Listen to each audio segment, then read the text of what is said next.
vamos a empezar. Buenas tardes. Buenas tardes en esta tarde lluviosa y que hemos desafiado a los elementos para estar aquí. Esta lluvia que nos habéis traído de Chile, que aquí hacía ya mucha falta. O sea que, bueno, en cualquier caso, muchas gracias por venir, por estar aquí esta tarde con todos nosotros. Yo quiero empezar, aparte de agradecer a todos ustedes en general, al señor cónsul de Chile, don Jaime Ferraz en particular, su asistencia, también la de los dos ponentes de lujo que tenemos esta tarde con nosotros aquí. Dos ponentes de lujo y sobre todo dos grandes amigos. A los dos les conozco desde hace mucho tiempo y sé no solo de su valía intelectual y profesional, sino también de su calidez humana, en definitiva de su amistad. Por tanto, es un agradecimiento muy de veras. Y también debo excusar a dos que no nos pueden acompañar esta tarde aquí. Uno tenía que ser también ponente, el director de esta colección de la que este libro es el primer ejemplar, que es una colección sobre constitucionalismo en tiempos de cambio, dar nota de la actualidad constitucional en diferentes experiencias comparadas. Y esta colección la dirige el catedrático de Derecho Constitucional de la Universidad Autónoma de Madrid, el profesor Antonio López Castillo, que nos tenía que acompañar, pero que dadas la situación climatológica, pues al final no se ha atrevido a venir a Barcelona, y que les manda en cualquier caso un saludo agradecido. Y también Ramsis Casawi, que ha sido el coordinador. Él justamente vive en Valencia, es venezolano pero vive en Valencia, y con lo cual le han anulado el tren y tampoco puede estar aquí con nosotros. Como ven, y como les decía, el libro es el primero de una colección que quiere pasar revista a la actualidad constitucional en el mundo y, por tanto, dar noticia al público español de lo que está sucediendo, de los avatares constitucionales que en este momento pues, estamos discutiendo, desde luego en las facultades de Derecho, pero en el caso chileno, además, me parece, esta discusión ha trascendido a un público más amplio por muchas razones. Por la cercanía, no física, pero sí desde luego cultural, política, social de Chile. Ahora el señor cónsul nos decía que el consulado de Barcelona es el más importante de Chile en el exterior y que hay 10.000 chilenos en España. Por tanto, como ven, hay una comunicación que es histórica, que afecta a todos los planos, desde luego también al plano académico y al plano constitucional. En estas circunstancias, me parece que era muy apropiado fijar en un libro lo que han salido en multitud de seminarios, en noticias periodísticas, pero al final verba volant y en cambio aquí queda por escrito una serie de reflexiones de varios autores, de universidades diferentes, de procedencias de todo tipo distintas. En cualquier caso, todos ellos son profesores de Derecho Constitucional, que aparte alguno de ellos ha tenido alguna participación en los procesos constitucionales. El caso de Francisco Soto, que junto con Marcela Peredo han estado en la comisión de expertos, también Sebastián Soto y otros que han intervenido en algún momento en estos largos procesos constitucionales que desde el año 2019 ha vivido Chile. Se trataba, por tanto, de invitar a chilenos para que nos hablaran a los españoles desde esta experiencia, pero abriéndolos a una reflexión que pudiera ser compartida, de la que sacar también lecciones de cómo actuar o de cómo no actuar en otros procesos, sea de reforma, más acotado, sea, como era este caso, de cambio constitucional. Y por tanto el libro tiene como dos partes. Una primera parte sobre los procedimientos, los dos procedimientos, además de una reflexión general que lleva a cabo el profesor Sergio Verdugo, que en este momento, aunque es chileno, está en el Instituto de Empresa de Madrid, y los una reflexión general sobre los procesos constitucionales fallidos, que es un tema que ahora él está estudiando, y además los profesores Zúñiga hace un análisis del primero de los procesos, del 21-22, y Sebastián Soto del segundo, del 23. Y a partir de ahí ya el resto de autores lo que hace es analizar aspectos concretos del contenido de estas dos constituciones fallidas. En el caso de Francisco Soto analiza la participación política y los partidos políticos, Eugenio García Huidobro y José Francisco García el presidencialismo, Marisol Peña la justicia constitucional, Felipe Bravo la forma de Estado, el Estado social y democrático de derecho, José Ignacio Martínez Estay y Edgar Fuentes los derechos colectivos, la ministra Marcela Peredo y Gloria Rivas la libertad religiosa, y José Manuel Díaz de Valdés, que lleva a cabo unas conclusiones sobre justamente y a partir de ahora qué, cuál es el escenario del libro. El libro se concluye con una recapitulación que lleva a cabo el coordinador Ramsis Gazaoui sobre los diferentes capítulos que les acabo de mencionar. Por tanto, como ven, se abordan los principales asuntos que estuvieron sobre la mesa, primero en la convención, después en la comisión de expertos, después finalmente en el Consejo Constitucional, y sobre los que los chilenos en dos plebiscitos tuvieron ocasión de pronunciarse y además rechazar. Por tanto, este es el contenido de la obra. La intención, como les he dicho, era esta: dar a conocer, y no solo en pasivo, sino, insisto, en un diálogo constitucional que data de muchos años y en el que los dos han participado en diferentes momentos y circunstancias, pero llevarlo al momento presente, porque me parece, sin duda alguna, el caso chileno es el caso de referencia en el mundo en este momento. Se puede citar Islandia, que tuvo un caso fallido y que está en Europa, aunque muy en el norte, pero fue uno, y Islandia al final tiene la población que tiene La Rioja en España, ¿no? Por tanto, es un caso muy chico. Chile, me parece, ya tiene unas magnitudes demográficas, económicas, etc. Y además reincidisteis en el proceso constitucional y también en que fuera fallido. Yo, por mi parte, muy poco más.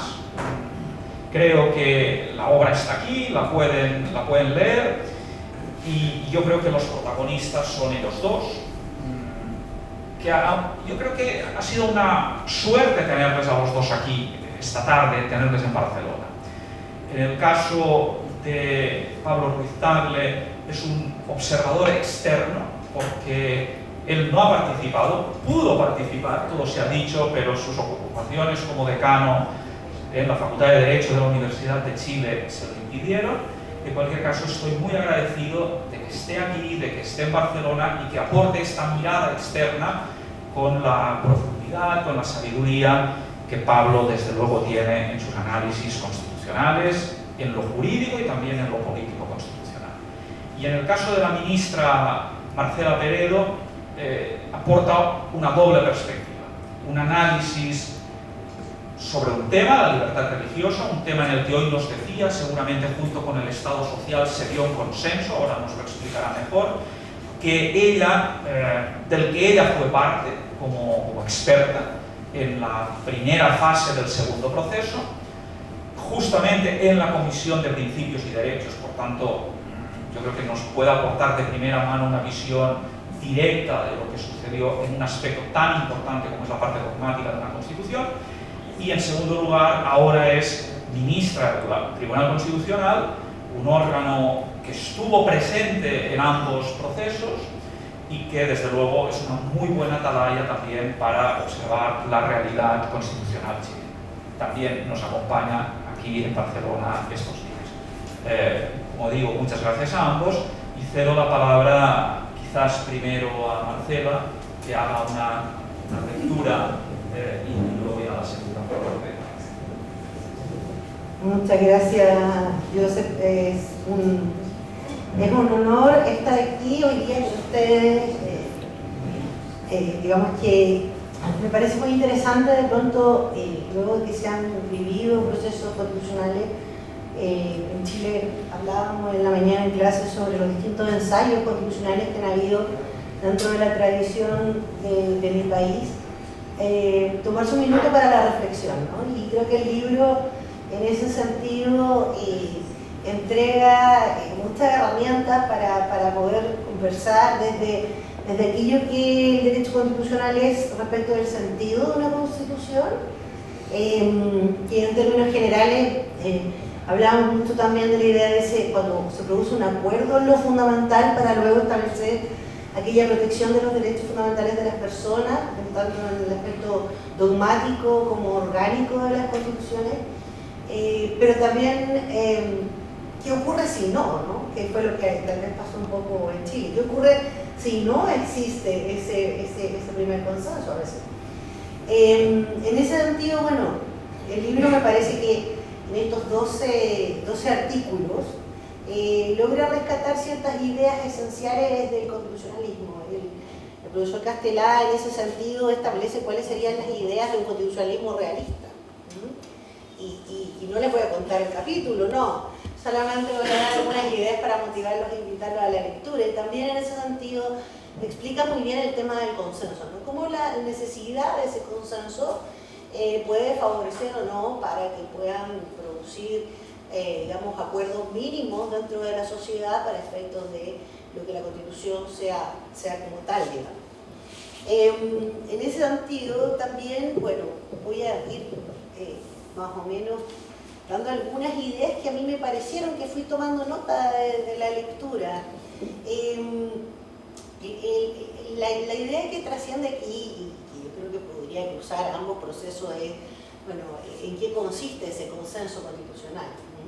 ¿En qué consisten esas bases que se determinan para efectos del sentido de la democracia, de una experiencia que tiene inédita y que, tal como decía el profesor Castelá, no se ha visto en otra parte del mundo, dos procesos consecutivos.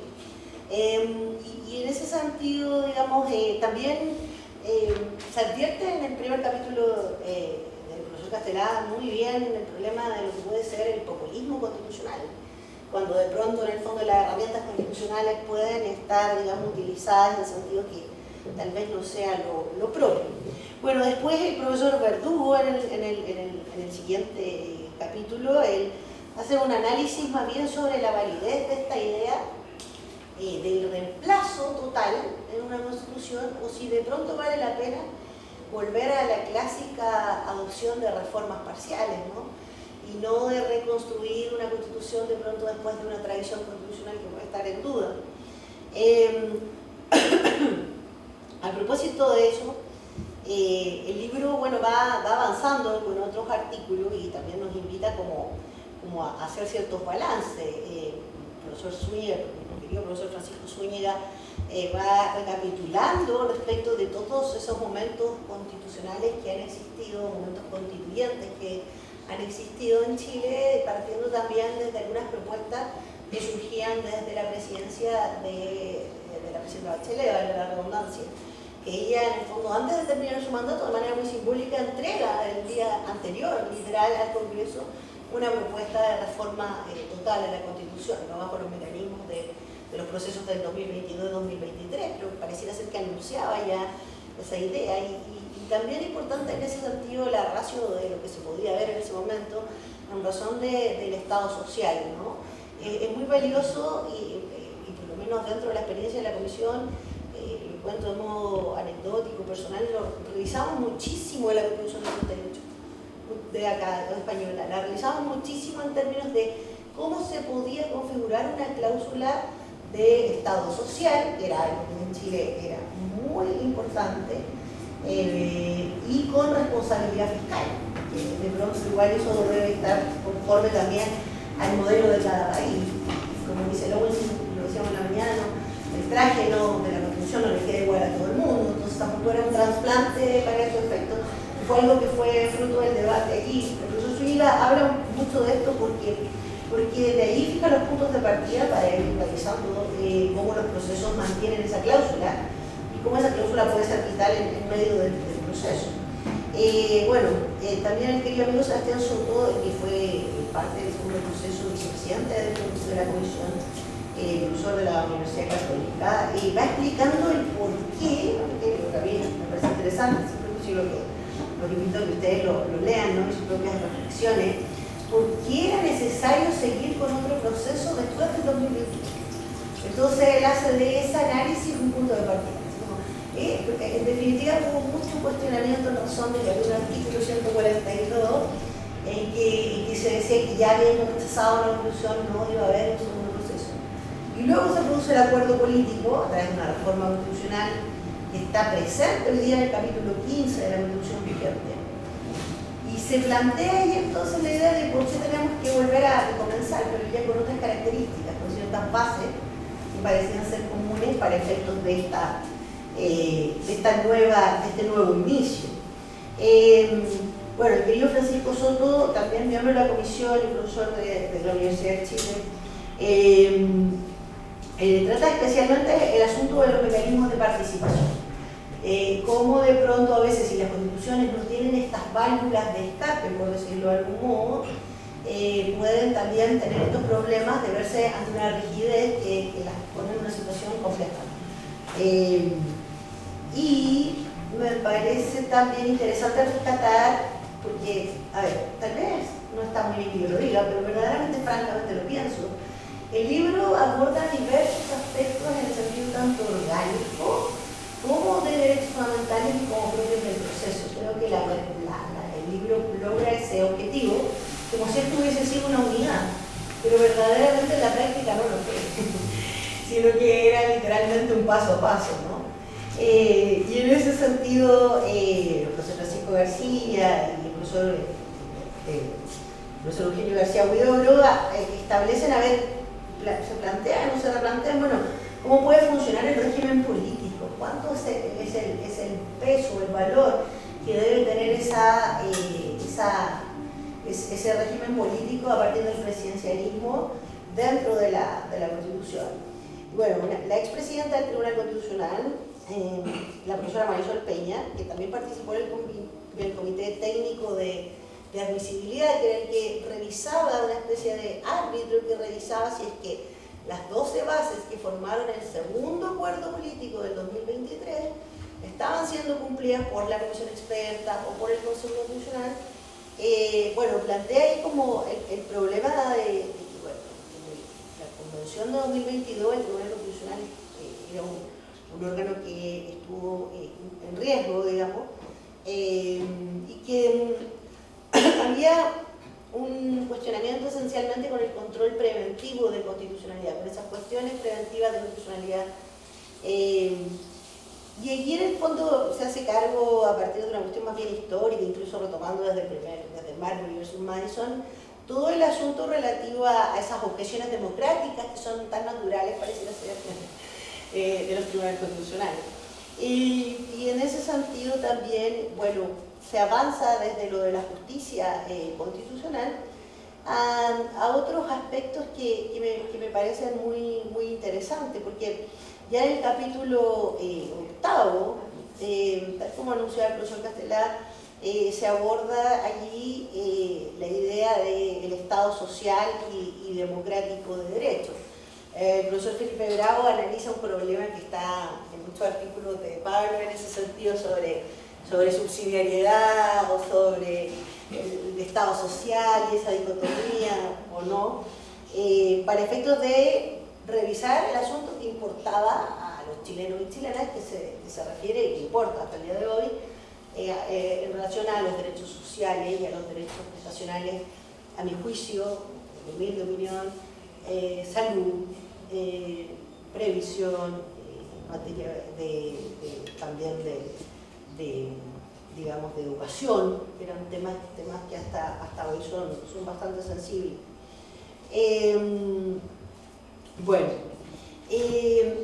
Dicho eso, y para no extenderme en demasía, también está el análisis del profesor Martínez Tay junto con Edgar Fuentes, y que allí también plantean la idea de algunos derechos nuevos derechos planteados en los procesos. derechos que en ese sentido no han sido reconocidos al menos de modo expreso en el texto constitucional.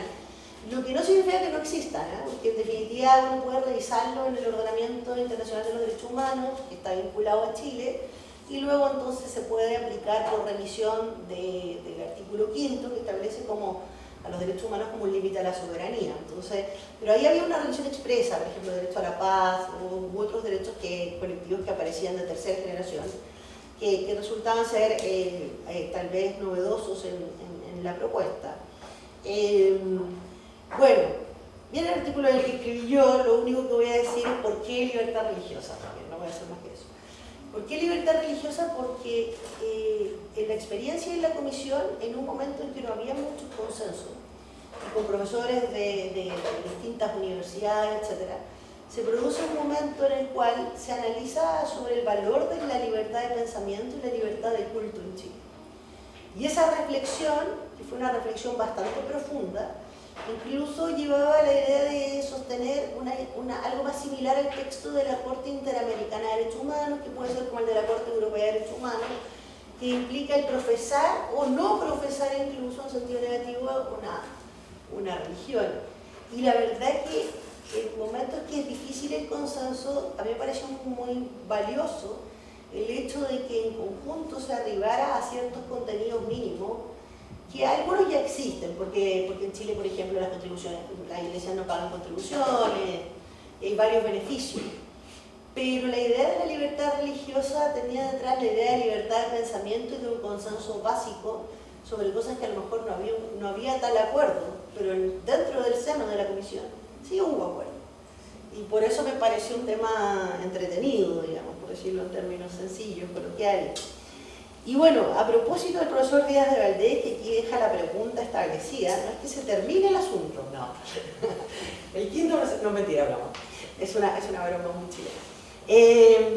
Es en definitiva sobre el tema del realismo constitucional, ¿no? Él va planteando, para ir finalizando, tal como decía el profesor Castelá, una pregunta más que una respuesta, considerando a Germán y a todos los autores que se refieren al problema constitucional de reforma flexible, etcétera, o tipos de modificaciones de las constituciones. Es interesante cómo él va planteando, en definitiva, qué es lo que realmente se necesita, ¿no? Que realmente se necesita una nueva constitución, y bueno, es una pregunta abierta con la cual el libro se hace muy interesante. Y creo que al final, me parece a mí que la valoración total, para ir finalizando, es muy valioso lo que hace el profesor Gazawi, creo que lo estoy pronunciando bien, en que él recapitula todo esto y aquello que pareciera ser compartimentos estancos se transforma en una unidad para lo que haya sido esta etapa de ensayos constitucionales en un proceso que en definitiva igual arribó a un resultado. Y en ese sentido, digamos, se mantiene hasta el día de hoy, con los procesos incluidos, incluso los pueden revisar en la Constitución chilena, en el capítulo 15 de todos los procedimientos, las reglas y las formas, y al final, o finalmente, pareciera ser que la Constitución los absorbió. Así que eso, muchas gracias.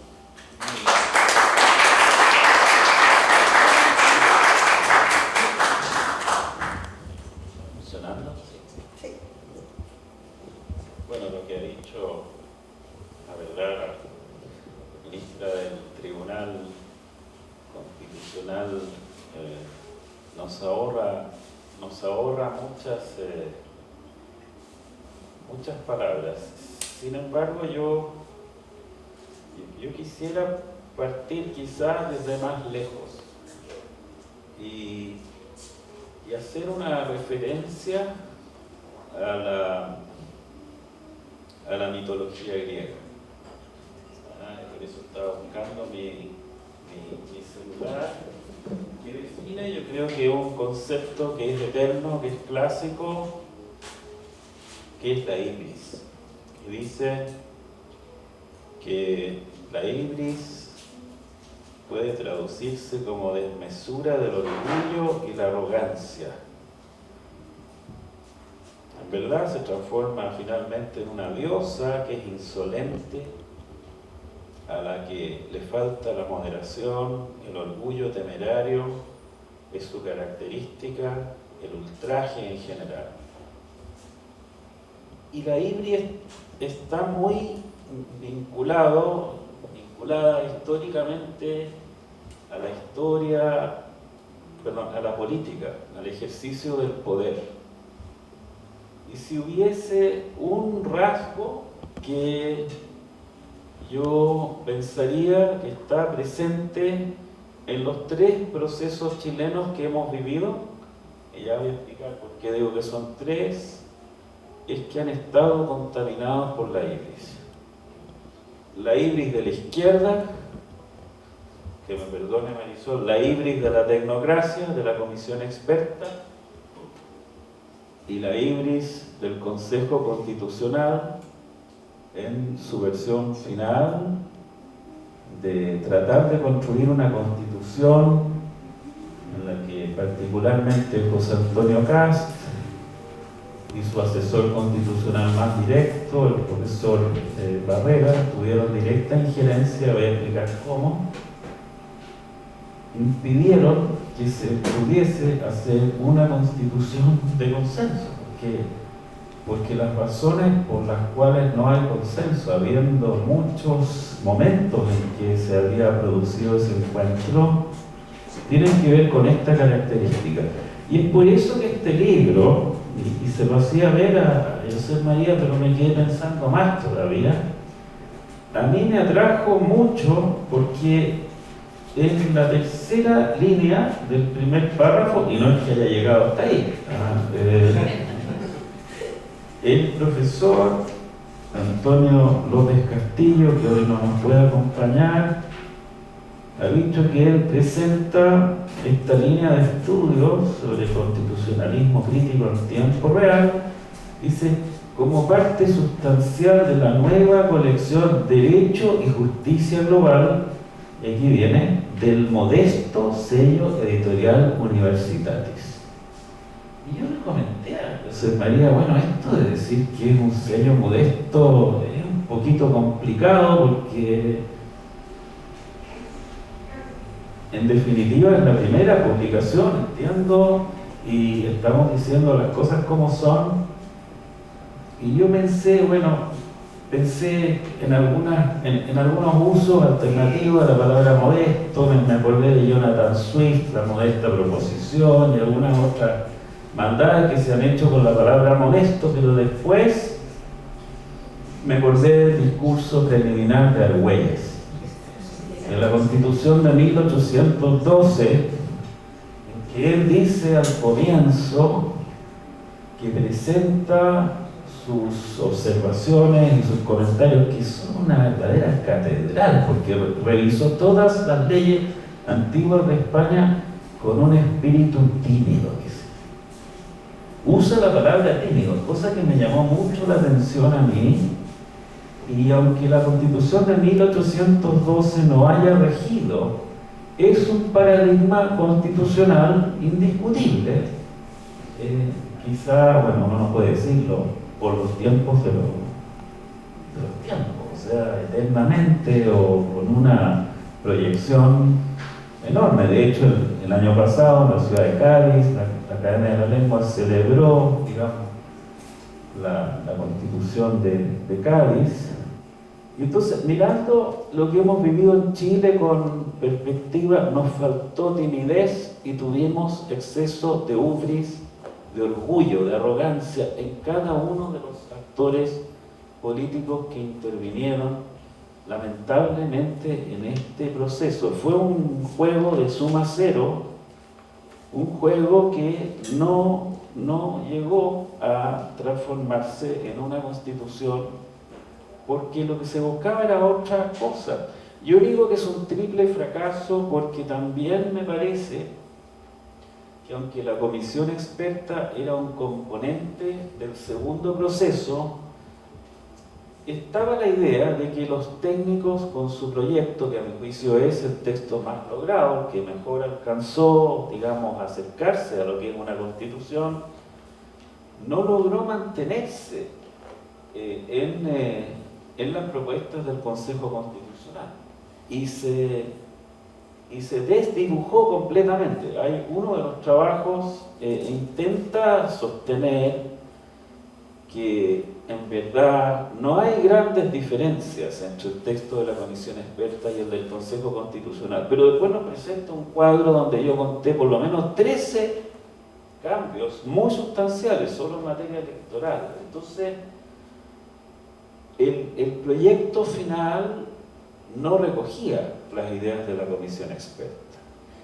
Y he responsabilizado a José Antonio Caz y al profesor Barrera porque tengo un testigo abonado, que es el profesor Claudio Grossman, que era integrante de la comisión de admisibilidades y que presenció todo el proceso, el segundo proceso constitucional, y estando sentado ahí vio cómo los integrantes del Partido Republicano que tenían la mayoría, cuando tenían que votar, miraban al segundo piso y el profesor Barrera hacía una llamada por teléfono, no se sabe a quién, yo supongo que era al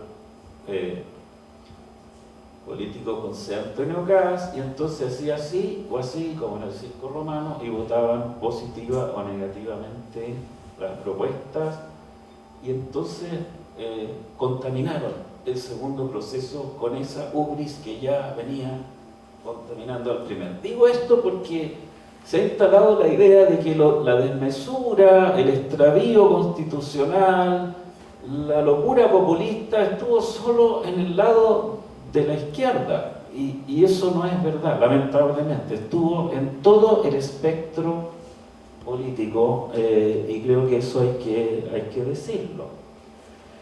El prólogo de Josep María Castellà, y a quien agradezco, digamos, el poder comentar este libro, es excelente, porque instala categorías conceptuales sobre un proceso extremadamente complejo. Por ejemplo, distingue entre reforma, mutación, interpretación y reemplazo.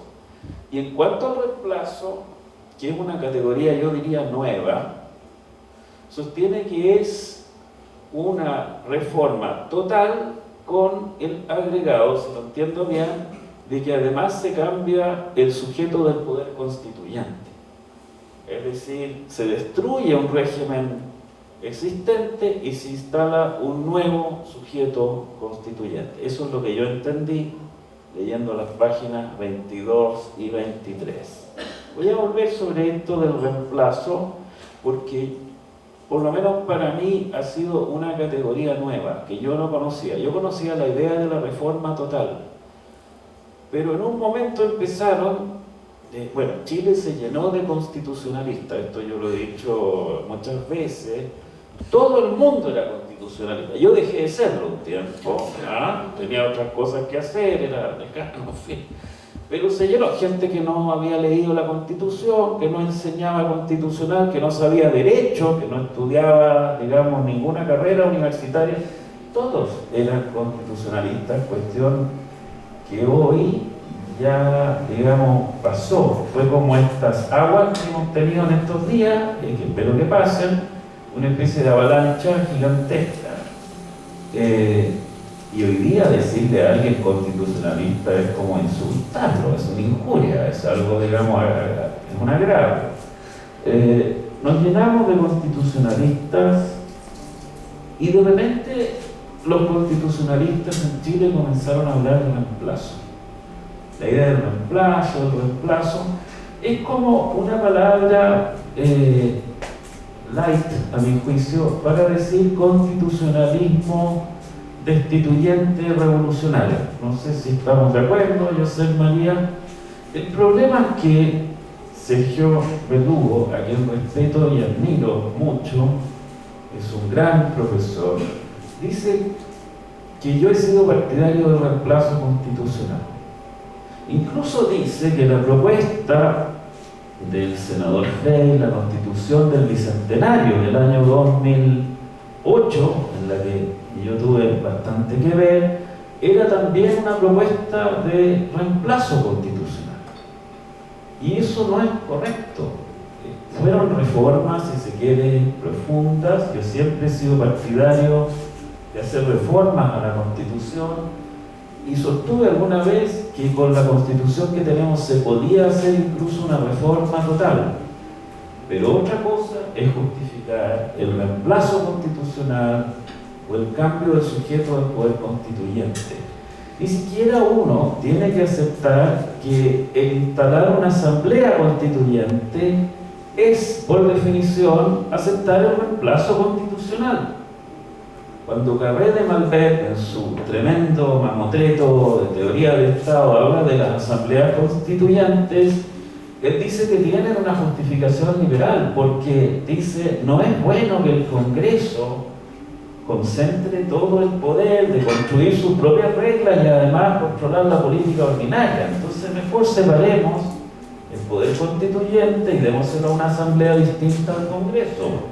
Y es en esa línea que yo creo que es aceptable la asamblea constituyente. La asamblea constituyente revolucionaria se opone a la democracia constitucional y debemos mirarla con sospecha y tratar de oponernos con todas nuestras fuerzas a ella cuando aparezca.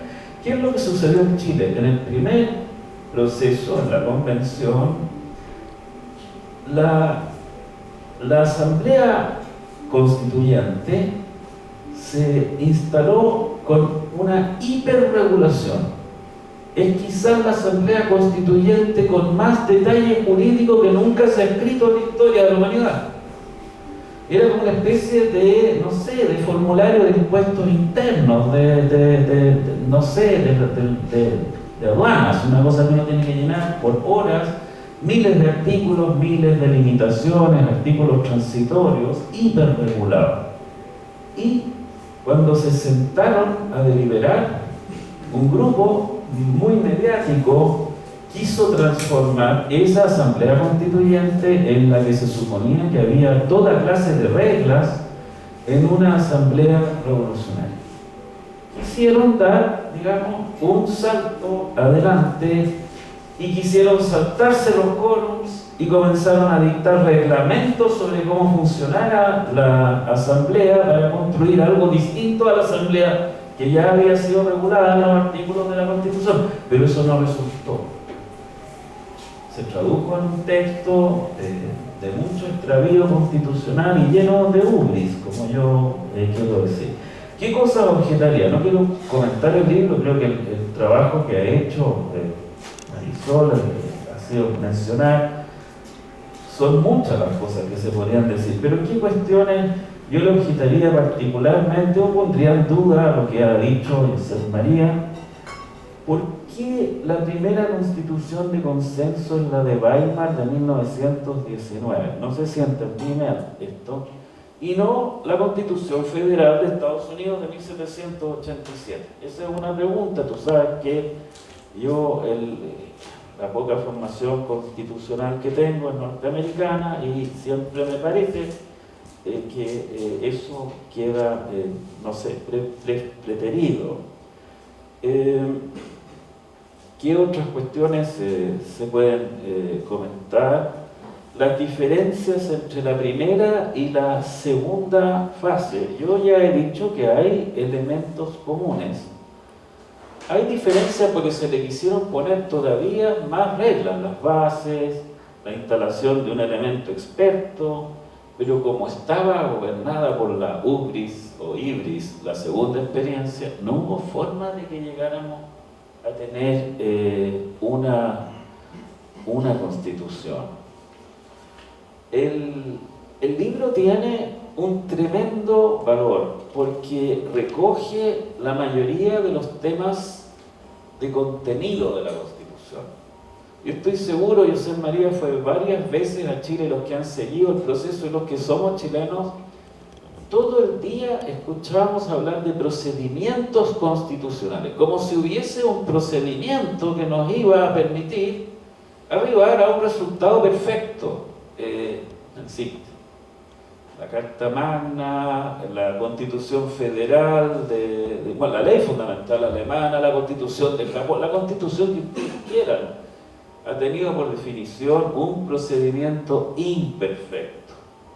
y no se hablaba de los contenidos. Este libro, junto con tener ese espíritu de timidez que yo celebro en sus autores, no en la editorial, en el sentido de los autores, porque todos los autores vienen para decirnos, bueno, en realidad parece que no resultó, yo tuve algo que ver, no resaltan las partes en las que tuvieron que ver, todos tuvimos que ver. José María dice que no, que yo no tuve mucho que ver, yo tuve mucho que ver, y yo siento que una parte de lo que yo traté de hacer para ayudar a este proceso no resultó. Yo me siento directamente responsable.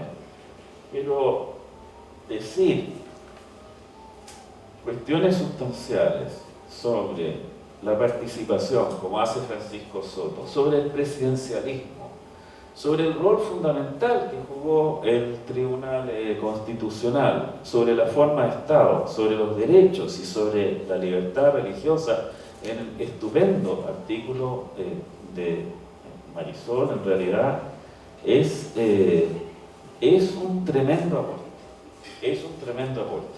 ¿Por qué se ríen? Marcela, te he dicho 4 veces Marisol. Bueno, Marcela. Ya. Ese es el más suave de mis defectos, cambiarle los nombres a las personas. Ahora, ¿qué podemos hacer hacia el futuro? Y aquí ya termino, porque José María dijo que era bueno que pensáramos en una conversación. Yo tengo el libro entero rayado y lleno, me podría quedar 3 meses hablando aquí con ustedes, porque es un tema apasionante.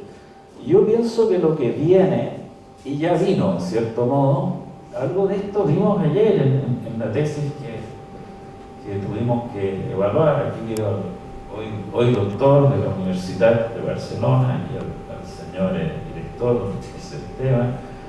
Es que parece que hemos tenido algo así como una mutación constitucional, un cambio, y que estamos hablando del derecho constitucional chileno de otra manera. Y eso tiene que ver con la concepción garantista de los derechos sociales, que no existía o que no estaba instalada, con la estructura del poder del Estado y con la fragmentación de la representación política. Digamos, esas 3 cosas son una novedad. Yo no sé si eso nos da, y eso se ha ido instalando desde el 2004 hasta ahora, para hablar de que transitamos desde una quinta república, una república que era neoliberal, neopresidencialista y binominal, si ustedes quieren, en cuanto a los sujetos políticos, a una sexta república. Estamos ahí, quizá ya hemos transitado a esa nueva forma política y esa nueva estructura de los derechos, y entonces cuando se dice, no, que fracasamos, el trabajo de Sergio Verdugo es extraordinario. Él dice que uno puede fracasar de manera simbólica o en la implementación, en las normas jurídicas, y yo diría que el fracaso es difícil argumentarlo, porque cuando hablamos de contenidos también están las convicciones de cada uno. O sea, es un fracaso, no sé, pues si de repente se instalara un sistema político como el de la Unión Soviética en nuestro país, aunque se haga por métodos muy elegantes y bien, digamos, ordenados. Entonces, cuando hablamos del contenido material, el fracaso también se mide por la relación que existe respecto de las propias convicciones.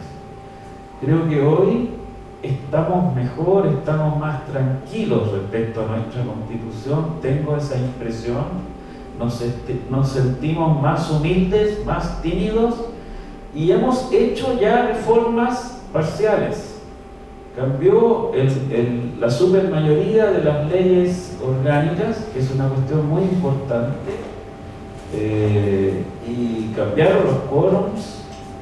Y también esto que conversábamos sobre la idea del Estado social, la concepción de los derechos está cambiando. En estos días se discute una reforma constitucional en lo judicial, en lo orgánico judicial, que si llega a materializarse es un cambio enorme.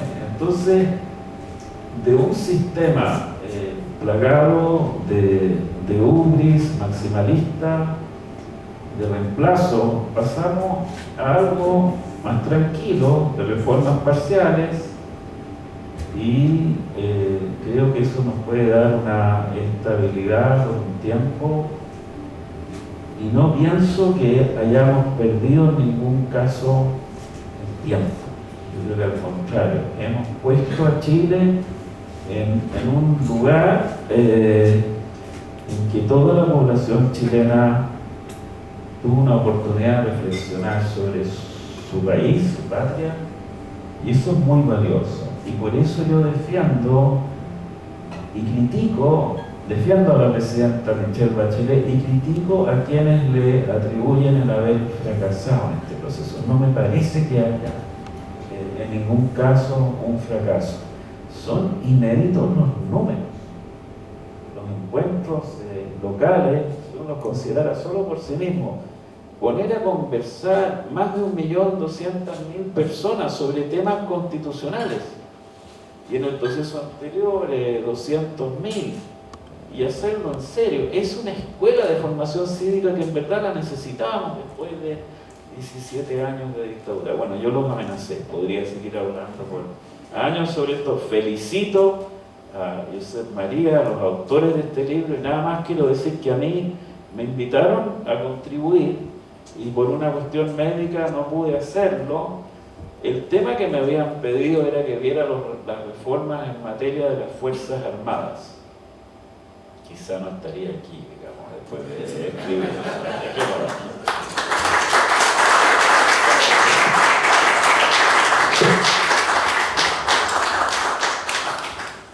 Muchas gracias a ambos yo creo que os habéis complementado muy bien en cuanto al comentario y al análisis de los textos.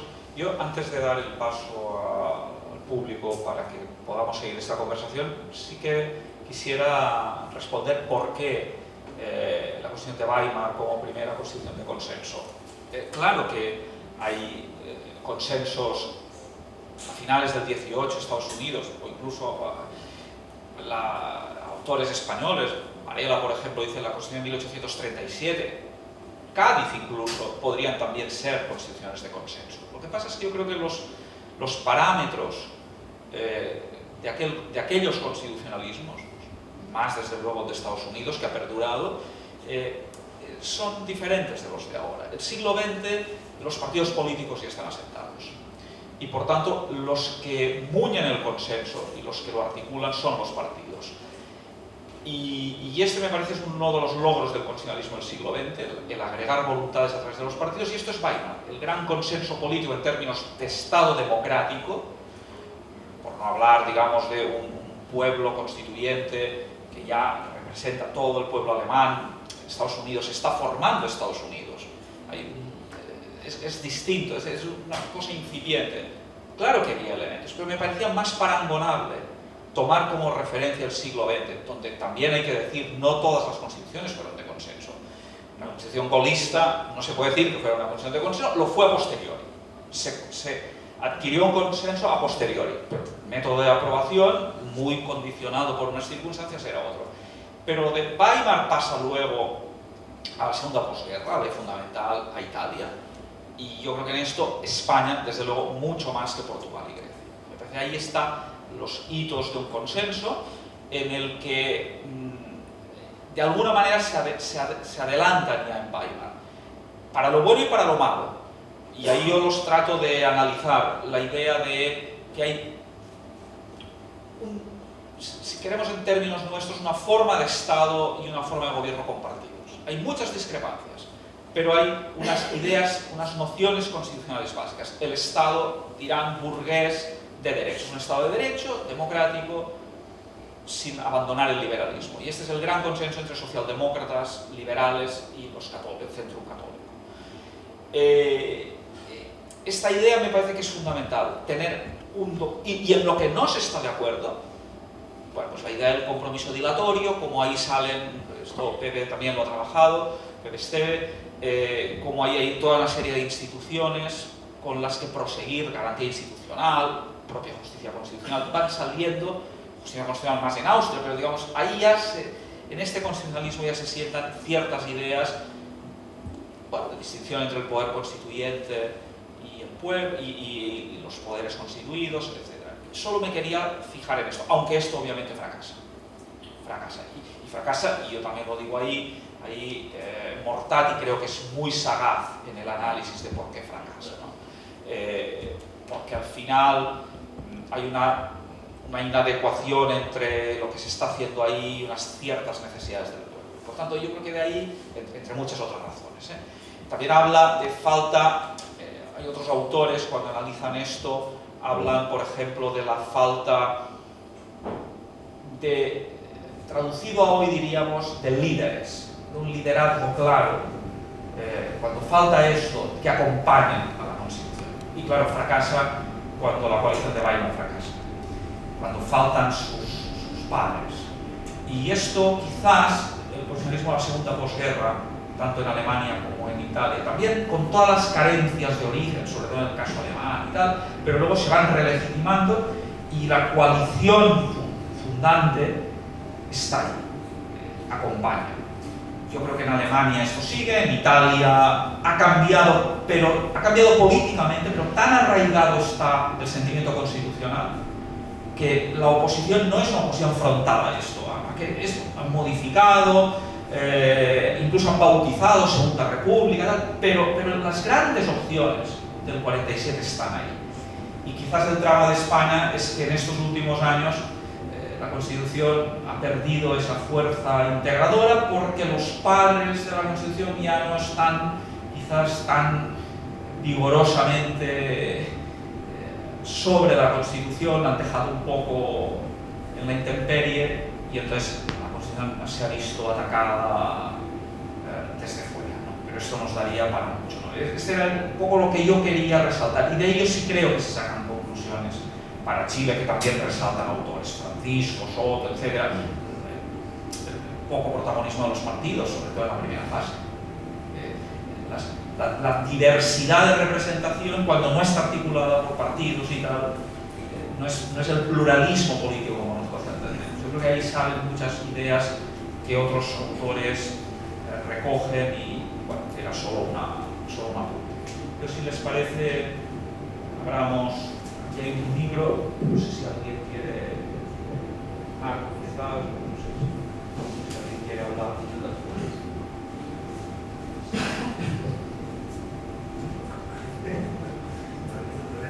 Sí, pues si alguien. Sí, buenas noches, muchas gracias por la invitación, encantado de estar aquí. De hecho, es muy ilustrativo tanto el recuento de los textos como el análisis crítico que se hace. Y a mí me quedó dando vueltas en la cabeza que quisiera saber un poco la perspectiva del panel sobre el término fracaso del proceso en sí. ¿Por qué pregunto esto?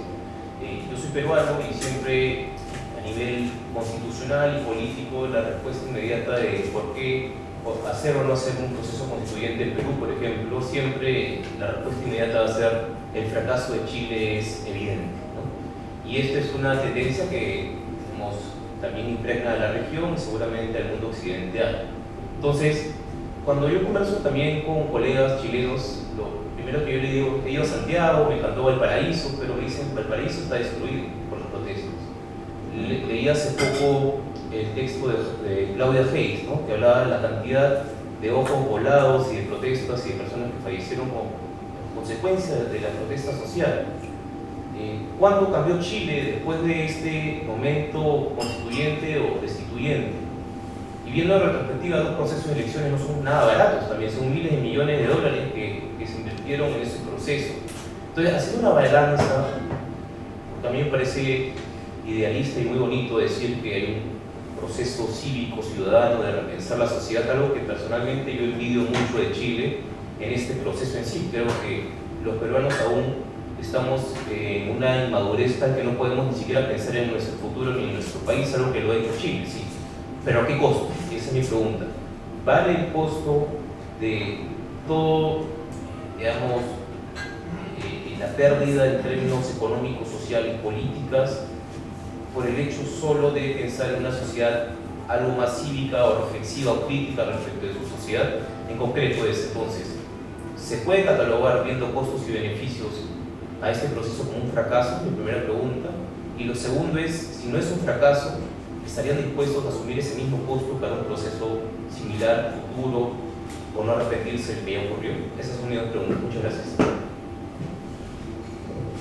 ¿Tenemos alguna pregunta más? Profesor Pérez.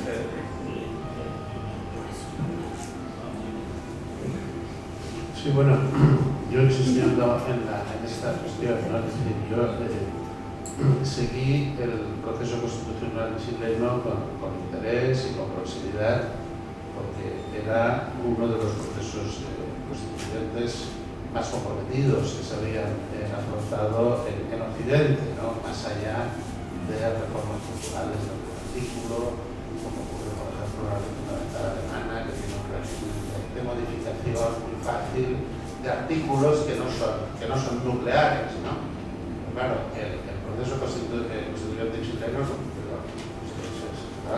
proceso muy rotundo, muy definido, con la idea de dar respuesta o establecer un marco constitucional a lo que yo creo que existe ahora, que es una nueva sociedad, ¿no? Es decir, tanto en Chile como... Entonces mi pregunta, claro, a mí eso me ha dejado un tanto escéptico, porque también en Europa tuvimos un proceso constituyente que fracasó estrepitosamente, sobre el cual se ha tapado absolutamente, que fue de la Constitución Europea. El proceso constituyente de la Constitución Europea, que tantas expectativas se había suscitado, pues también descarriló a la primera curva. Entonces, claro, son dos procesos novedosos, importantes, que fracasan. Entonces, yo no sé cómo veis el futuro. Es decir, yo no sé, es decir, en Europa tenemos unas constituciones que pronto van a ser centenarias, es decir, que todas están ahí. En España existía, vamos a haber ido hablando de reforma constitucional, y ya se ha dejado de hablar de reforma constitucional. Es decir, es que yo creo que empieza a ser muy difícil, ¿no?, para las sociedades actuales el autodefinirse y autocomprenderse. Yo, por ejemplo, en Alemania, hablándolo con colegas alemanes o franceses, pues ahí el gran problema que hoy se pueden encontrar, y a medida que pase el tiempo, es su propia autodefinición como nación, como Estado, como pueblo, como persona. Es decir, que es hoy en día ser francés o ser alemán, comenzando por ahí. Entonces, mi pregunta ya un poco escatológica es si ya la propia idea de constitución, ¿no?, tal como se ha concebido en un momento histórico determinado, va a seguir teniendo vigencia y operatividad, y va a ser capaz de encauzar esas transformaciones sociales que yo creo que son extraordinariamente profundas, ¿no? O sea, la sociedad que tenemos aquí en España no tiene nada que ver, y yo soy testigo, ¿no?, ¿no?, y vivimos como estudiantes el proceso constituyente con la que había en aquel momento, ¿no? Y luego, con relación a Chile y también referido a ese proceso constituyente que nosotros tuvimos, que somos ya un poco a mí me extrañaron dos, me llamaron la atención así desde la lejanía, dos situaciones. Primero, lo que ha dicho Pablo, el profesor Ruiz Tagle, una constitución que pretendió que era extraordinariamente amplia y prolija, ¿no? Es decir, a medida que se van añadiendo artículos, pues las divisiones avanzan, ¿no? Y otra cosa que me llamó la atención es que es un proceso constituyente que se celebró, o sea, que se desarrolló en un marco político y constitucional y parlamentario común, ¿no? Es decir, que aquí nosotros, cuando tuvimos la Constitución, se abrió un proceso constituyente, el gobierno que había era un gobierno absolutamente provisional, pero no, con la idea de que su única misión era, digamos, encauzar ese proceso constituyente y nada más, ¿no? Mientras que en Chile ese proceso constituyente se ha venido desarrollando, digamos, con un gobierno ya también con unas características y una posición política muy definida, ¿no?, que podía en un momento determinado, pues, apropiarse del éxito si aquello progresaba, y yo no sé hasta qué punto se ha endosado o se le ha endosado el fracaso, ¿no? Es decir, yo creo que eso ha podido, no sé si eso ha podido contaminar o intoxicar, ¿no?, el proceso constituyente.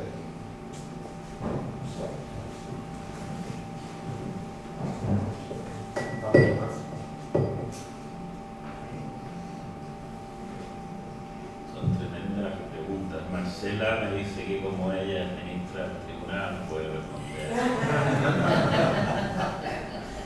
tener algún beneficio. Pero podría responder algo o nada de eso. No, Después de ti. Bueno,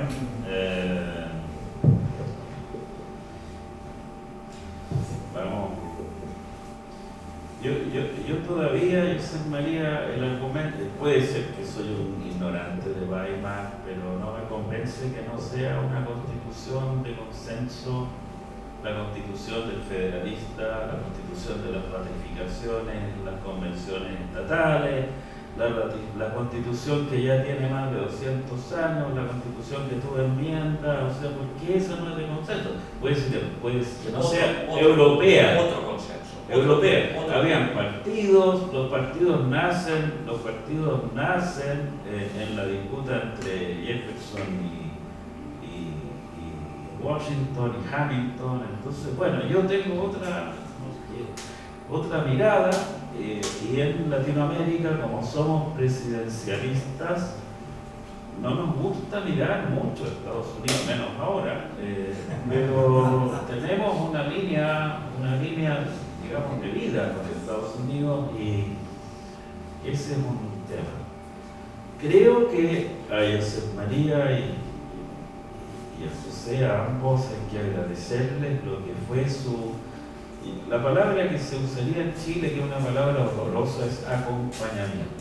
No sé si existe en español, yo que ahora estoy en la academia, la verdad que esa palabra acompañamiento la encuentro como para eliminarla del diccionario, pero Josep María, la Comisión de Venecia, los informes de la Comisión de Venecia, y ahí tengo una sugerencia. Este libro, en su segunda edición, debería tener los informes de la Comisión de Venecia. No sé si es posible, pero son documentos de una calidad, no hay otro documento con esa calidad sobre el constitucionalismo latinoamericano, con esa calidad de derecho comparativo. Yo no he leído, no conozco, con esa profundidad sobre respuestas muy precisas en tiempo real que le hacía el Senado de la República de Chile a la Comisión de Venecia.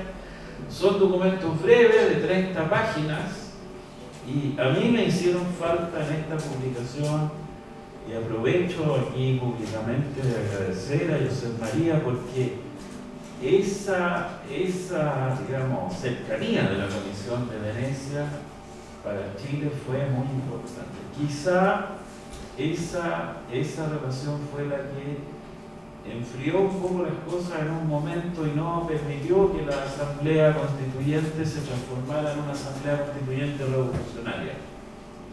Bueno, es difícil hacer afirmaciones contrafácticas, pero son documentos tremendos. Lo mismo, Josep María, en un momento cuando estaban redactando los reglamentos, en ese momento de extravío completo de la convención, porque fíjense ustedes, en vez de adoptar los reglamentos de la Cámara de Diputados o del Senado, se les ocurrió que había que dictar 7 reglamentos, y después no les queda tiempo para redactar la Constitución. Es demente, es como si los ponentes de la Comisión de 1978 hubieran estado 8 meses discutiendo sobre los reglamentos que tenían que seguir para que después algunos de ellos no se cumplieron, además. Entonces era demencial. Por ejemplo, algunos de los reglamentos hablaban contra del negacionismo. Es un término que está en la Constitución de Ruanda, que en el fondo consiste, bueno, no les voy a hablar de eso, pero me imagino el público muy ilustrado, así que sabe de qué estoy hablando.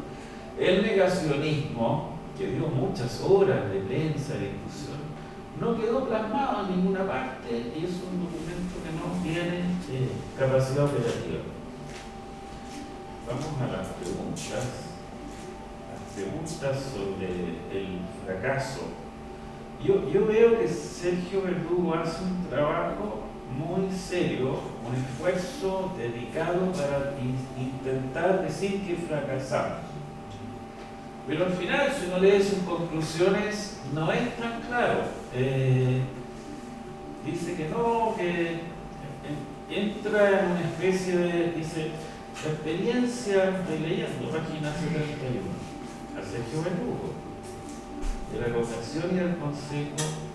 No obstante, también sugieren que el modelo de asamblea constituyente no necesariamente es la solución.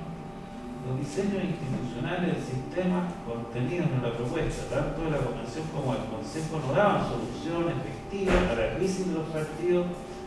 Hay buenas razones para pensar que, de haber sido aprobadas, ambos proyectos constitucionales podrían haber agudizado los problemas del sistema político. Hoy Chile ha vuelto, por buenas o malas razones, al camino de la discusión gradual e incremental. Yo no diría que hay ahí una especie de lápida a lo que sucedió. Hay críticas, que no estaban los partidos, que qué sé yo. Me parece muy razonable. Y eso que el tema de él, el trabajo de él está centrado en la idea, y desde el punto de vista teórico tiene mucha información muy útil del fracaso. Él, digamos, desde el punto de vista conceptual, intenta explicar que esto habría sido o no un fracaso. Es cierto que vivimos un tiempo de mucho deterioro y violencia, y que sale muy caro que se producen grandes odiosidades. No voy a profundizar en esto, pero no es el único país, el único lugar en el mundo en que esto se conoce. Perú tuvo Sendero Luminoso, aquí en Cataluña han habido diferencias políticas importantes sobre el nacionalismo, y Chile tuvo este proceso, pero yo quiero decir que hay una atracción humana por la violencia, para destacar la violencia.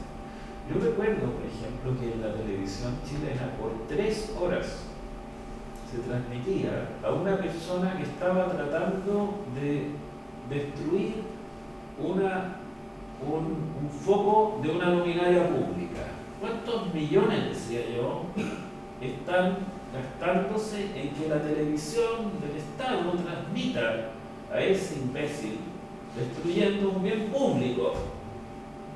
Y eso tiene una explicación. Los seres humanos tenemos una atracción, podría decir fatal, pero no todas las atracciones son fatales, digamos. Esta es una atracción muy fuerte por la violencia, y por eso se destaca lo que es violento, lo que es más, digamos, agresivo. Lo estamos viendo en la elección presidencial de Trump. O sea, él usa eso, y lo estamos viendo en las redes sociales, no solo con él. Mi opinión, así lo dije, es que el proceso constituyente chileno no se explica por la violencia, por el estallido. Puede haber sido un catalizador, pero había una corriente subterránea que incluso se remonta al periodo anterior a la dictadura. Eso me llamó la atención. En ninguna parte del libro vi referencia al encuentro del Caupolicán, donde Eduardo Frei Montalva y Jorge Millas llaman el año 80 a una asamblea constituyente. O sea, esto es una especie como de tema recurrente del cambio constitucional. No es algo que surgió en el estallido. Hubo personas que se sentaron en la asamblea constituyente y dijeron: yo estoy aquí como constituyente porque la violencia del pueblo me lo ha permitido, y la violencia del estallido es la única causa de que se haya abierto la sociedad chilena. Y yo estoy totalmente en contra de esa idea. Esa idea nos ha tenido podrido y se ha transmitido. La idea de que la forma de lograr la justicia, que la forma de realizar cambios, de mejorar la condición de los más pobres es la violencia, y decirlo derechamente, la violencia revolucionaria, es una idea contra la que yo estoy totalmente en desacuerdo. La violencia produce daños muy graves, pero la fuerza que lideró este proceso, y ahí está el comentario de José que le llama la atención, que se produjo durante un periodo de una democracia imperfecta en estado ordinario de funcionamiento. Eso es notable. El presidente Sebastián Piñera, yo no voté por él, pero tengo que reconocerlo, pues resulta que él tenía la pandemia, tenía el estallido y siguió adelante. Cambió a veces las fechas, pero es que no era posible hacerlo de otra manera, pero siguió un itinerario de cambio constitucional y de elecciones sucesivas, donde en ninguna otra parte del mundo se hacían elecciones. ¿Y dónde está esa energía? ¿Esa energía dónde se representa? Todos hablan, o mucha gente habla del 19 de octubre, que fue yo les puedo contar dónde estaba y los detalles de eso, pero todos saben, es el día de la violencia, digamos, el día en que se desata. Se quemaron 40 estaciones del metro, más de 140 supermercados, se quemaron farmacias. Los números yo los tenía por ahí, son es como si hubiese bombardeado un ejército extranjero, esa es la verdad. Y resulta que uno podría decir, bueno, a partir de eso se produjo el cambio constitucional, y ese ha sido un argumento convencional, ¿no? La conversación constitucional estaba instalada antes, y a mí me consta porque yo estaba trabajando con uno de los senadores que se acercó con dos, Montes y Quintana, que estaban en negociaciones con Sebastián Piñera. Eran, si se quiere, negociaciones privadas, pero ya había algo adelantado. Y después, el 15 de noviembre, me puedo equivocar en la fecha, se produce una reunión masiva de 1 millón de personas en Santiago, que no es violenta, que es pacífica y que piden el cambio constitucional. Eso es lo que se llama el noviembrismo. Está el octubrismo, que bueno, ustedes se imaginarán qué es lo que es, con, digamos, la revolución de octubre y lo que quieran, y está el noviembrismo. Yo soy noviembrista, girondino, moderado, y ahí es donde está la fuerza, yo creo, verdadera de este cambio constitucional, que yo reitero no es fracaso. Ha sido larga la respuesta, pero me estoy tomando el tiempo de la ministra. ¿Qué más puedo decir sobre esto? El profesor Cosentía decía, hay una nueva sociedad, cómo miramos el futuro, si es que vamos a tener constituciones. Bueno, yo enseño derecho constitucional, o sea, espero que sí. Cuando hay dictaduras en Chile, no se enseña derecho constitucional, se enseña derecho administrativo, no sé, teoría de las normas, otras materias. Espero que sigan las constituciones. Las constituciones que yo he conocido funcionan, o el constitucionalismo que yo he conocido, sobre la base del ensayo y el error. Van agregando nuevas innovaciones. Un ejemplo evidente, por ejemplo, el ómnibus, creado en 1906, o sea, en el siglo XX. Hoy día están 150 países. No sé qué otras cosas vamos a imaginar para el futuro. El propio profesor Cosenteve propuso una enmienda de equilibrio fiscal, que es una novedad. Tiene algunos países, en Alemania, en una de esos otros países lo adoptan como una regla de oro constitucional, económica, que podemos crear entonces nuevas normas y reglas y principios constitucionales. No es una disciplina fósil, digamos, que está muerta. Y por eso yo pienso que es posible continuar con una política democrática constitucional y hacer transformaciones parciales, sí, reformas parciales. Creo que lo que se derrotó aquí es la idea de instalar un sistema jurídico totalmente nuevo. Eso es algo que ahí está la ibris del asunto. Ser un Virgilio o un creador de una nueva Chilitas, eso ya es muy grande, y eso yo creo que ya no es posible, no sé, quizás en Marte o en la Luna, no tengo idea. Y las normas constitucionales que surgieron en los dos en los tres procesos, en la convención, en la comisión experta y en el consejo, tenemos que, ¿cómo se dice?, digerirlas. Tenemos que reflexionar sobre ellas, qué parte de ellas podemos todavía. Usted decía, bueno, fueron propuestas, si recogí bien, amplias y prolijas. Algunas de ellas sí. Yo decía, el texto de la comisión experta a mí me pareció muy logrado. No estaba de acuerdo con todas, pero ¿quién está de acuerdo con toda una constitución? Sería una locura.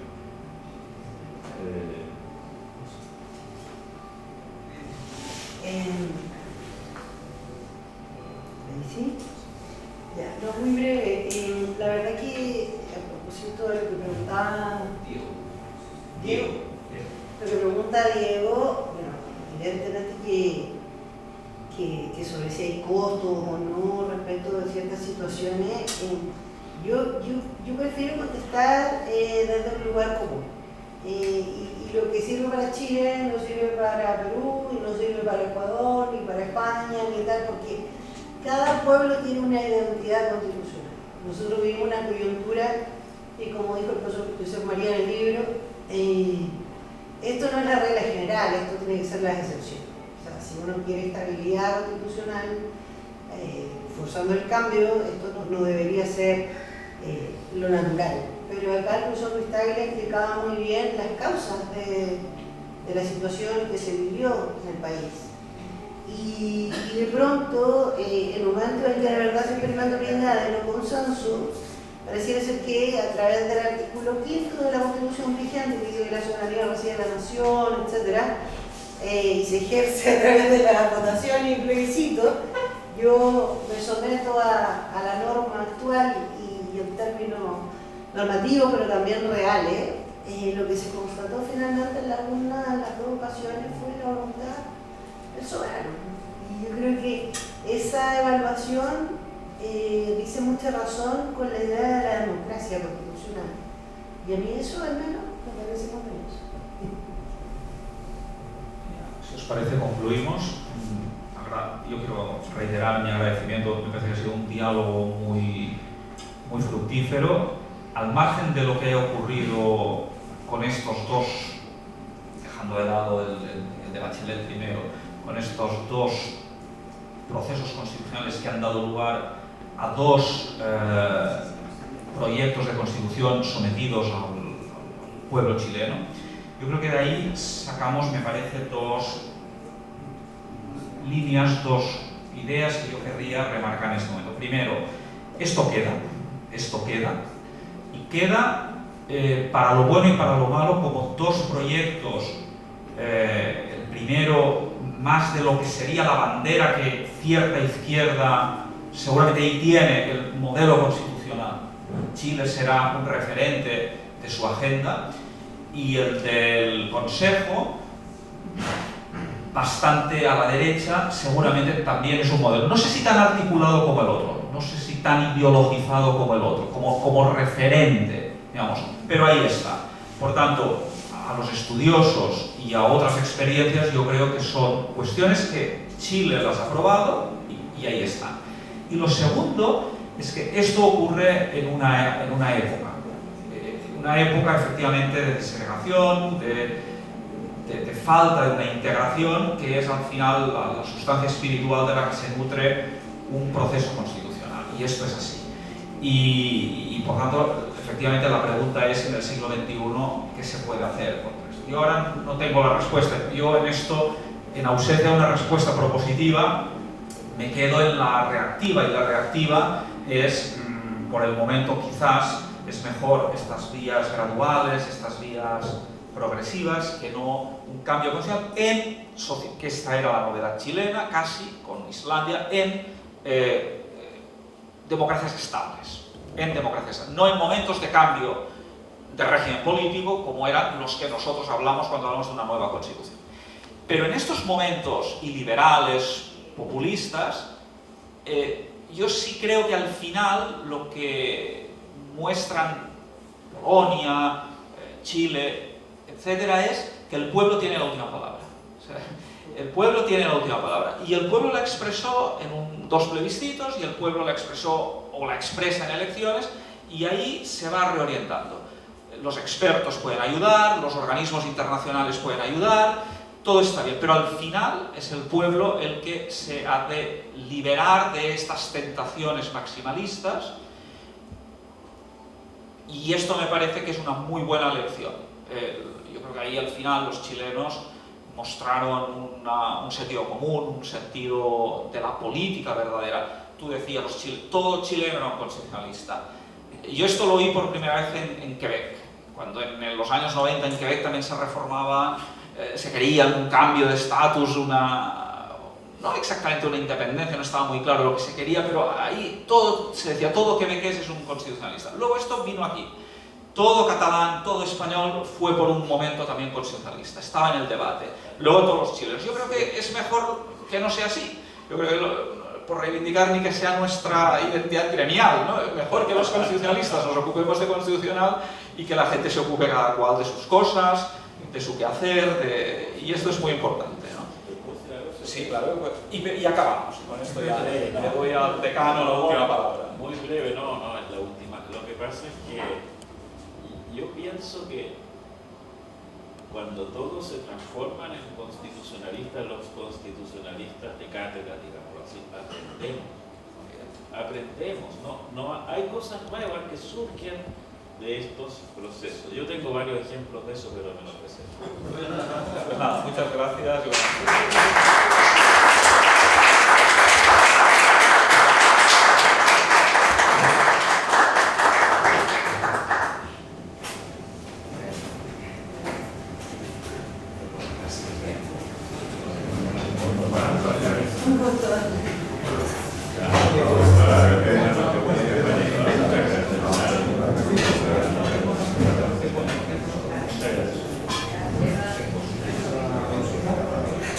bien.